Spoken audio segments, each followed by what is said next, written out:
David was a superb parliamentarian who brought colleagues across this House together on a huge range of issues. He represented the best of Parliament as a devoted champion of his constituency. Our thoughts are with his wife Julia and his 5 children, as well as the people of Southend, which now stands tall as a city in testament to David's tireless work. Yeah. Mr. Speaker, this morning I had meetings with ministerial colleagues and others, and in addition to my duties in this House, I shall have further such meetings later today. I knew Sir David, and I share the Prime Minister's sentiments completely. Spooking the markets and increasing the cost of borrowing, increasing the cost of mortgages was almost certainly an act of gross incompetence rather than malevolence. But going back on the commitment to end no-fault evictions is an act of extreme callousness. Can the Prime Minister reassure the 11 million private renters in this country that she will carry out the commitment to get rid of no-fault evictions? I can. Julian Sturdy.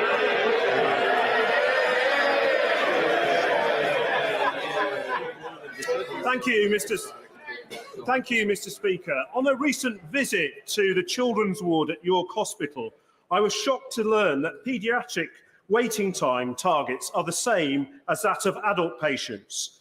So as we know, any delay to treatment for young patients can have a damaging effect on development and their future prospects. So can I ask the Prime Minister to look at this as a matter of urgency?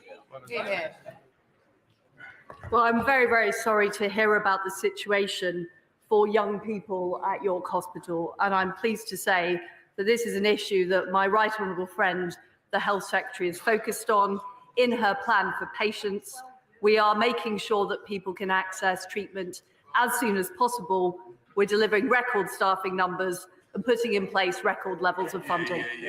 Comes the Leader of the Opposition, Keir Starmer.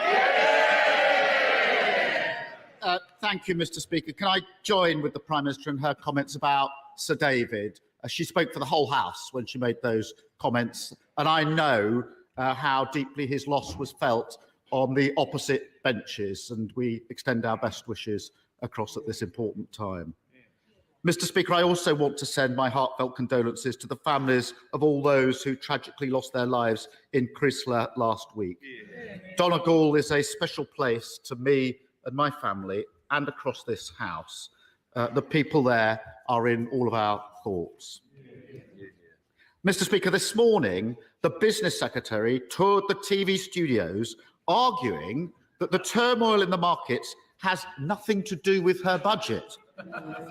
Does the Prime Minister agree with him? Well, Mr. Speaker, what we have done is we have taken decisive action.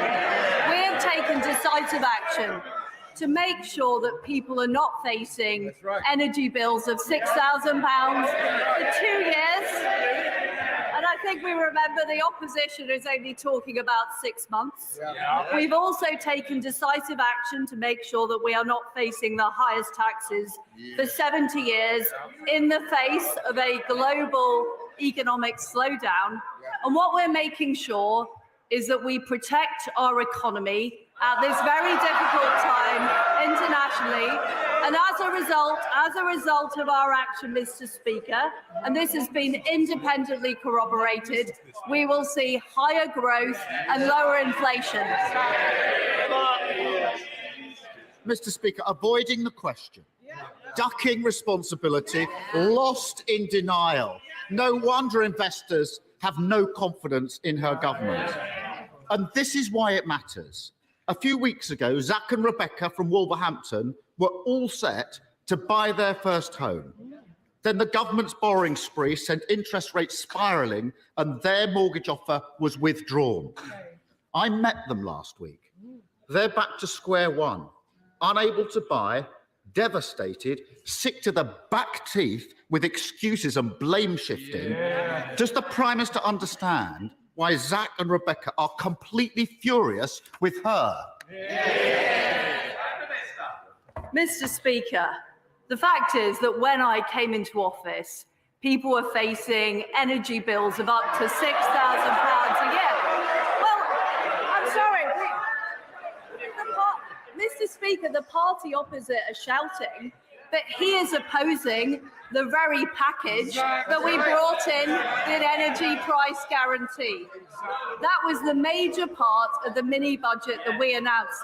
And Mr. Speaker, he has refused to confirm whether or not he backs our energy price guarantee for 2 years, which protects families not just this winter, but next winter.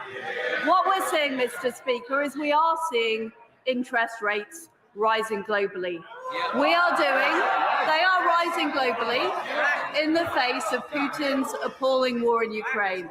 And what we are doing is helping people with lower stamp duty, helping people with their energy costs, reducing inflation with our energy package, and keeping taxes low. And I noticed that the honourable gentleman had a Damascus conversion last night when he backed our cut to national insurance.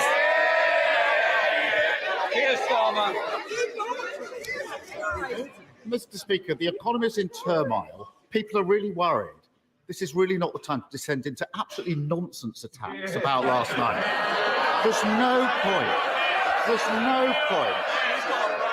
no point trying to hide it. Everyone can see what has happened. The Tories went on a borrowing spree, sending mortgage rates through the roof. They are skyrocketing by £500 a month. And for nearly 2 million homeowners, their fixed rate deals are coming to an end next year. They're worried sick, and everybody in this House knows it. They won't forgive. They won't forget, and nor should they. When will she stop ducking responsibility, do the right thing, and reverse her kamikaze budget, which is causing so much pain?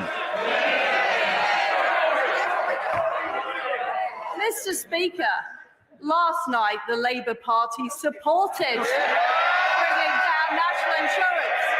And is he really? I want to hear the Prime Minister. I'm sorry if the wrong party doesn't, but I certainly do. Prime Minister.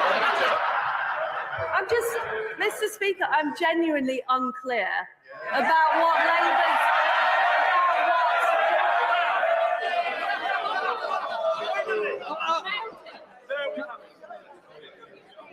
I think we don't want an early bath at this stage. Rugby World Cup's coming. Don't start it too soon. Just let's hear the questions and certainly the answers, Prime Minister. Mr. Speaker, I'm genuinely unclear as to what the Labour Party's policy is on our energy price guarantee. It was the biggest part of our mini budget.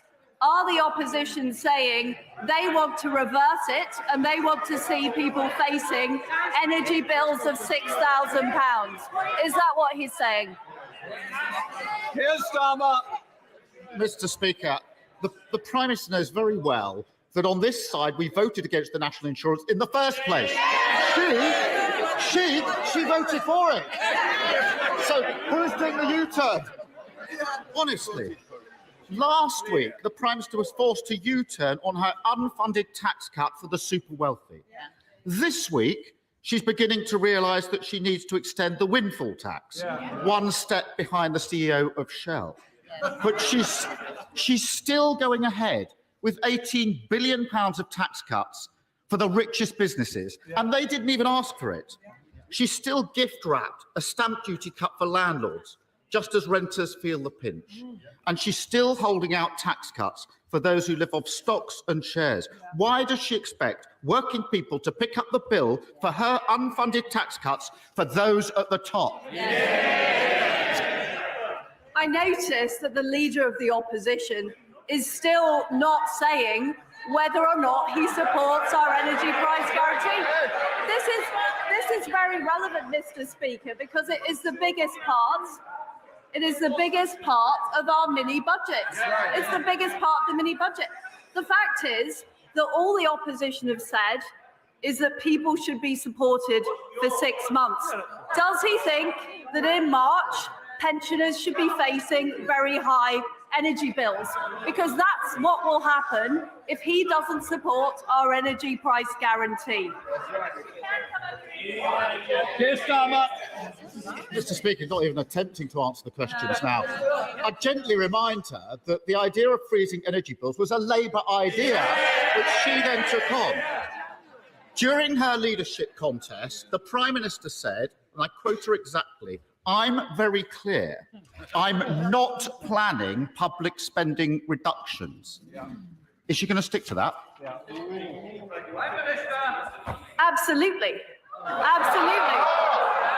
What we are, look, Mr. Speaker, we are spending almost £1 trillion of public spending. We were spending 700 billion back in 2010.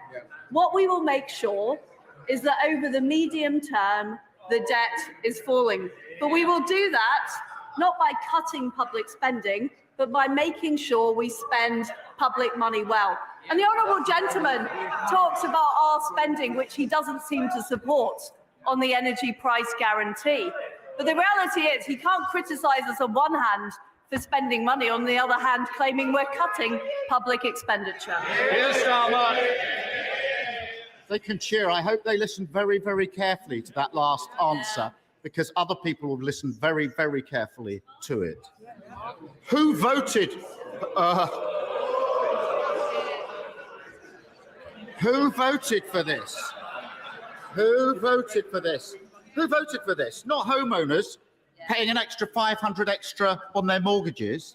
Who voted this? Not working people paying for tax cuts to the largest companies.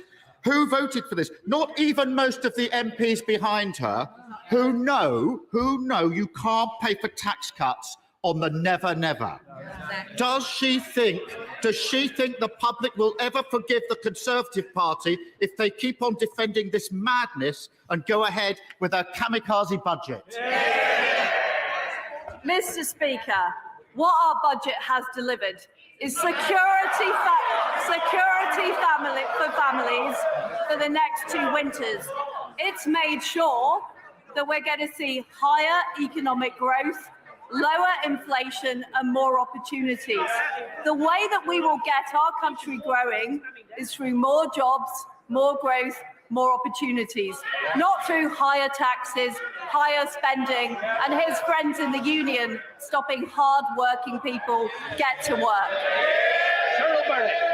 Come on, Cheryl. Thank you, Mr. Speaker. I want to see growth and jobs in East Cornwall, and I believe an investment zone could help this. Would the Prime Minister back the honourable member for North Cornwall and myself, who are supporting a zone for Liskeard and Bodmin area? Well, I want to see more jobs, more opportunities, more homes for local people in Cornwall. And I know that's what my honourable friend is working towards with her colleagues. And I'm delighted we're bringing forward these investment zones that are going to give those opportunities to local people. We now come to the Leader of the SNP, Ian Blackford. Thank you, Mr. Speaker. And can I associate myself with the remarks of the Prime Minister on the murder of David Amess a year ago, and thoughts and prayers very much with Julia and his family. And of course, we think very much of those in Crestland that have been caught up in the terrible tragedy there as well.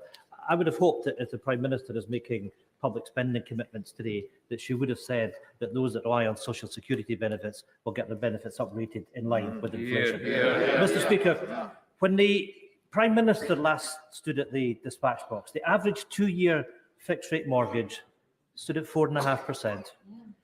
They're now at 6.5% and rising, hitting average families with an extra £450 a month in mortgage payments every single month over and above what they were paying. 37 days into the job, this is literally the cost of the Prime Minister's incompetence. It is the price households are paying, and all because of the Chancellor that she chose. Will she now give up her desperate plan to save her Chancellor's skin by scapegoating the Governor of the Bank of England?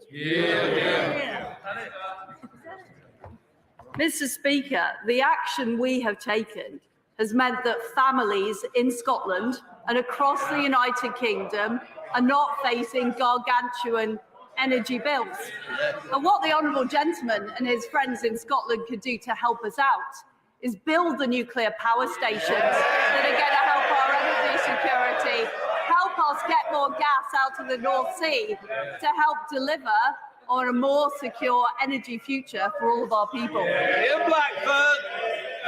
Mr. Speaker, if she wants to ask us questions, we can swap places.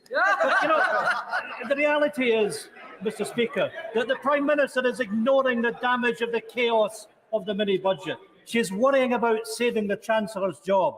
But many families are now worried, not just about heating their homes, but keeping their homes, Prime Minister. The scale of this Tory crisis is frightening. 100,000 households a month are up for mortgage renewals. People can't afford to pay an extra £4,500 a year in interest, and plenty are already falling behind. The Prime Minister and her Chancellor have completely lost control. The only thing growing under this government are mortgages, rents and bills. Is that what she really meant when she declared herself a pro-growth Prime Minister?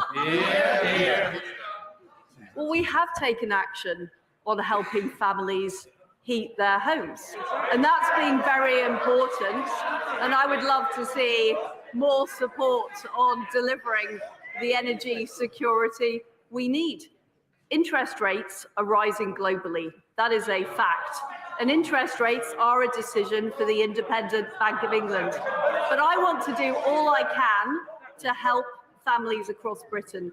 But the way we're going to help them is by delivering economic growth, by making sure we have the jobs and opportunities in Scotland and right across the UK. And what independent forecasters have shown is that following our intervention, economic growth is going to be higher than it would have been if we hadn't acted.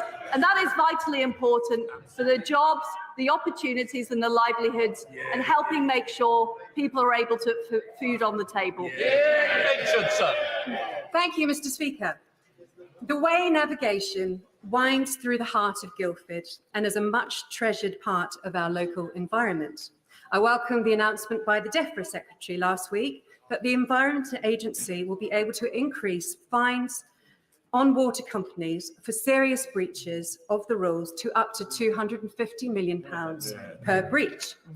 Will my right honourable friend confirm that no MP voted to discharge sewage into our waterways and that it is beneath the opposition parties and their activists to keep repeating this outright lie? Well, my honourable friend is absolutely right about our support for cleaner water.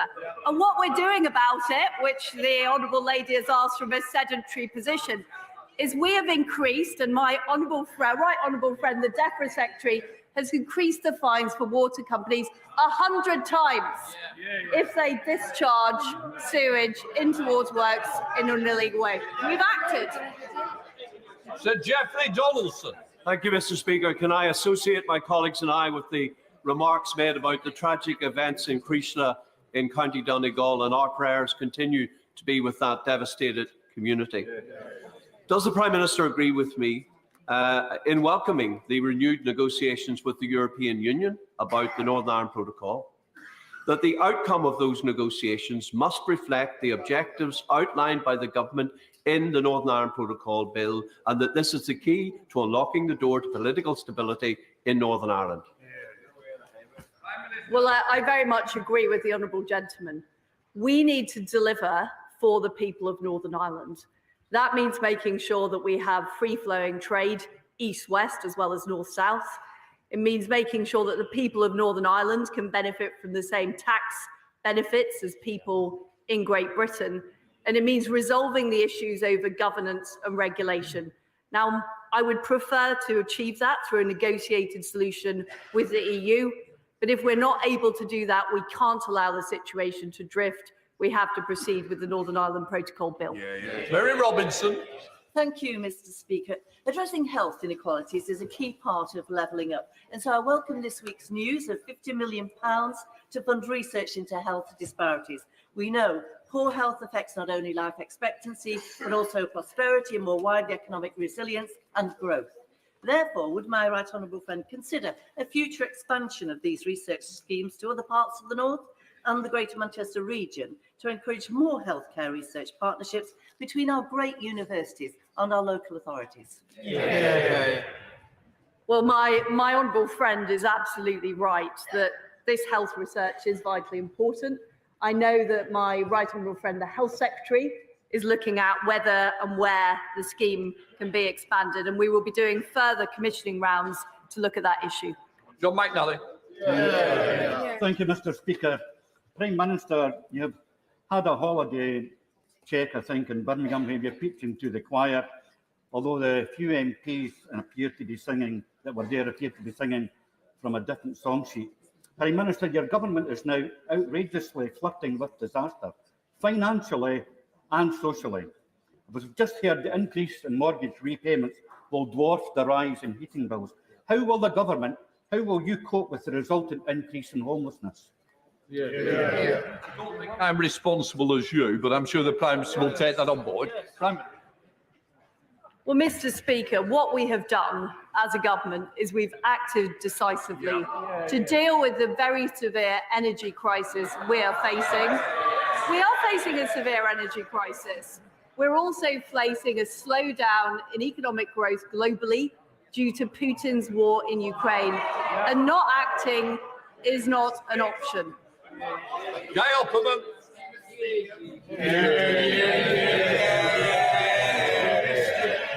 Prime Minister, the energy price guarantee is a key part of the growth plan, but too few businesses and households know about it, even if the Labour Party don't support it. Can I urge you to have a nationwide mail-out campaign to communicate what the government is doing to assess people on reduction of energy, and more particularly, have a reduction of energy campaign by the public service so that we don't go down the route of spending too much on consumption, we reduce the supply. Well, my right honourable friend is absolutely right, and I know the Energy Secretary is working on a plan to help companies and individuals use energy more efficiently. We're also working on this across government. I was delighted to speak to my friend yesterday, and I hope we'll be able to start this going in number 10 straight away. In Labour. Thank you, Mr. Speaker. During the lockdown, we clapped them, and then we laid wreaths for healthcare staff who had died on the front line. And how quickly our nurses have gone from the country's heroes to this government's villains, offered a derisory 72 pence a week pay rise, and then painted as militants for daring, having the audacity for balloting for industrial action for the first time in a century. Prime Minister, claps don't pay the bills, and neither does 72 pence pay rise.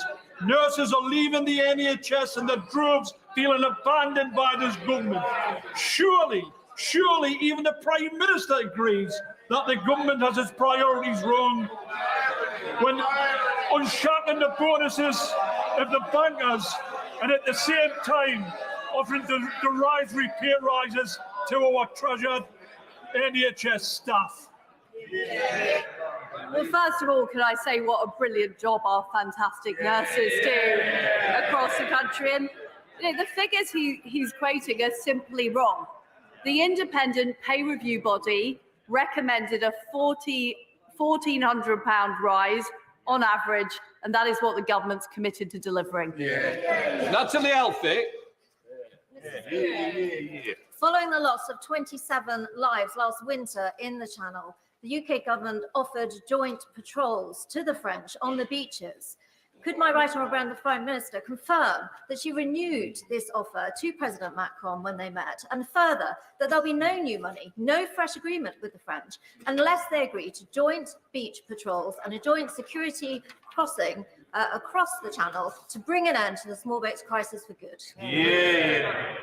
Well, the Home Secretary is committed to dealing with this very, very difficult issue of the small boats in the Channel. We do need to sort it out. We're committed to legislating, and we're also committed to getting an agreement with the French government. I did discuss it with President Macron last week, and the Home Secretary is following up. Owen Thompson. Thank you, Mr. Speaker. Mr. Speaker, this Friday, Christine Graham, MSP, and I are hosting a community drop-in event on the cost of living crisis in Gorebridge. This will be a chance for local residents to come and meet with a range of partners to get advice and guidance on what they can do to help survive the current crisis. Could I extend an invite to the Prime Minister to come to this event on Friday so that my constituents could ask her directly what real-life experience means to address the cost rises that they are facing, and so that she can apologise to them for the disastrous decisions her government are making? Well, I completely understand that families are struggling, and that is why this government acted within a week of coming into office to put in place the energy price guarantee so people aren't facing £6,000 bills. And that's why we reversed the increase in national insurance. That's why we're cutting basic rate tax to make sure families are keeping more of their own money. And we're also making sure that the most vulnerable households get an extra £1,200 of support. I hope he is going to communicate that to his constituents. Thank you, Mr. Speaker. Can I first thank the Prime Minister for her warm words on to David Amess, who is sorely missed in this place. Small and medium-sized enterprises are the lifeblood of our economy, and I warmly welcome the expansion of the small business threshold. Does my right honourable friend agree that only the Conservative Party is on the side of enterprise and their determination to unleash the full potential of our great country? Well, we understand in the Conservative Party who pays our wages. And it's the people who get up every day and go to work. It's the businesses who set up. Those are the people driving our economy. And we will be unashamedly pro-growth, pro-business and pro-opportunity. Rosie Cooper. Thank you, Mr. Speaker. My constituents were absolutely delighted that the fracking application in West Lancashire was withdrawn after a moratorium was declared. Since then, we've not seen any new scientific evidence that indicates fracking would now be safe. So, despite this, the government have decided to reverse that moratorium, committing to grant fracking licences only in areas that have local consent. So I would be grateful if the Prime Minister would reassure West Lancashire residents, my constituents, and please explain in detail how she will honour her statement that fracking licences, none of them will be forced on communities that don't want it. Well, first of all, can I offer my best wishes to the Honourable Lady on her appointment as the chair of the Merseycare NHS Trust. I can absolutely assure her and colleagues around the House that fracking will only go ahead in areas where there is local community support. Thank you, Mr. Speaker. 2 weeks ago, a bomb in Afghanistan killed 35 girls and young women. They were Hazaras from the country's second largest ethnic minority who are being massacred under the Taliban. Today, outside Parliament, Hazaras from across the UK, including from my constituency, are gathering, calling for international support to stop the slaughter. And we're joined here today by representatives of the Hazara Council of Great Britain. Will my right honourable friend, the Prime Minister, support the Hazaras in trying to stop the killings and arrange for her ministers to meet their representatives? Well, it is extremely concerning what is taking place in Afghanistan, and I'm afraid the reversal of women's rights and women's opportunities. And one of the things we have done is make sure we're restoring the aid budget for women and girls, and I'm sure my friend, the right honourable friend, the Foreign Secretary, will be very happy to meet the group and discuss further. Daisy Cooper. Thank you, Mr. Speaker. The government's botched budget gave unfunded tax cuts to some of the richest companies, whilst across the country there are hospitals who worry that their roofs might collapse at any moment. Hitchinbrook Hospital, Frimley Park Hospital and Queen Elizabeth Hospital in the Prime Minister's own local area. These are just three of a number of hospitals who need hundreds of millions of pounds, some of them urgently. So will the Prime Minister promise that every affected hospital will be given the money they need to fix these dangerous roofs in the next 12 months? Well, I do want to correct the Honourable Lady, because what we are doing is simply not putting up corporation tax. It's not a tax cut. We're just not raising corporation tax. And I feel it would be wrong in a time when we are trying to attract investment into our country at a time of global economic slowdown to be raising taxes, because it will bring less revenue in. And the way that we are going to get the money to fund our National Health Service, the way that we're going to get money to fund our schools, is by having a strong economy with companies investing and creating jobs. I fully support this government's growth agenda, Prime Minister. Would she agree with me that this can be achieved whilst also protecting and restoring our precious nature and ecosystems and working with our farmers so that we do meet our legally binding target to restore nature by 2030? I know she understands this. She has precious talk streams in her own constituency. And will she agree that if we get this right, there will be more jobs, skills, opportunities, because every nation in the world depends on its natural environment? Well, my honourable friend did a fantastic job promoting the natural environment when she was at DEFRA. We are going to deliver economic growth in an environmentally friendly way. What this is about improving the processes and deliver better outcomes, both for the environment whilst making sure we have a growing economy as well. And those two things go hand in hand. Mothers. Thank you, Mr. Speaker. The Prime Minister wants us to believe that fracking will reduce our energy bills, but it was not so long ago that her Chancellor said that those calling for fracking's return misunderstand the situation and that no amount of shale gas would be enough to lower the European price anytime soon. So, Prime Minister, is the Chancellor wrong about that? Right, Justin.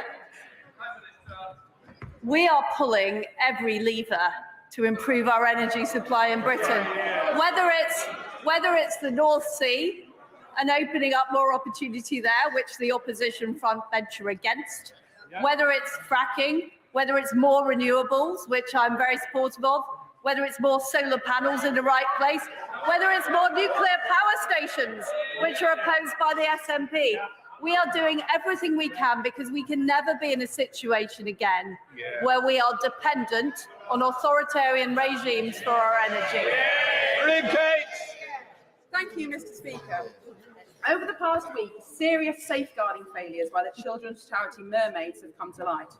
Revelations that the charity sent breast-flattening devices to young girls behind their parents' back, promoted harmful medical and surgical procedures to children, hired a trustee with links to paedophile organisations, and a digital engagement manager who posted pornographic images online, including of himself dressed as a schoolgirl. For years, despite whistleblowers raising alarm, Mermaids have had unfettered access to vulnerable children. Does my right honourable friend agree that it has taken far too long for these concerns to be taken seriously? And does she also agree that it is high time for a police investigation into the activities of Mermaids and its staff? It's very important that under 18s are able to develop their own decision-making capabilities and not be forced into any kind of activity. And what I would say on the subject of the investigation she raises, of course, those matters should be raised and should be properly looked at. Sir Oldie. Thank you very much, Mr. Speaker. For my constituents in Richmond Park and for communities across South West London, from Wimbledon to Elmbridge, any expansion of Heathrow would be disastrous. A third runway would see over 6 million more tonnes of carbon pumped into the atmosphere every year and 2 million households affected by increased noise levels. Last week, the Transport Secretary said she supported Heathrow expansion. The Prime Minister has previously stated she would support a fourth runway. So, does the Prime Minister stand by her previous comments, or will she rule out government support for construction of a third runway at Heathrow? Well, I absolutely agree with what the Transport Secretary said in her comments. And what we need to do is make sure that industries like the air industry become more environmentally friendly. You know, I support the development of low carbon technology in those sectors. That's the way we will help grow the economy, but also serve the environment. Virginia Crosby. Thank you, Mr. Speaker, and I'm delighted to hear the Prime Minister be such a champion for nuclear. My question is, when will the mission and plan for Great British Nuclear be announced? The market needs the confidence to invest in new nuclear, like Wilbur in my constituency of Arnasmore, to help us achieve net zero for our energy security and to get thousands of high-quality jobs. Well, I can tell my honourable friend that Great British Nuclear will be set up this year, and it will be bringing forward new nuclear projects. I'm delighted about her support for Wilfer and to make sure that we have nuclear power provided in Wales. I'd just like to see it right across the United Kingdom too. Matt Weston. Thank you, Mr. Speaker. May I welcome her to her place. I'm not sure how you measure a good honeymoon, Mr. Speaker. But after 5 weeks of a crisis conceived in Downing Street, of crashing pensions, interest rates rising, mortgage market turmoil and complete financial chaos, the country has been left wanting divorce. In 2 recent polls, 60% of this country want an immediate general election. The Prime Minister claims she's in listening mode. Will she give way to the public? Yeah. Mr. Speaker, I think the last thing we need is a general election.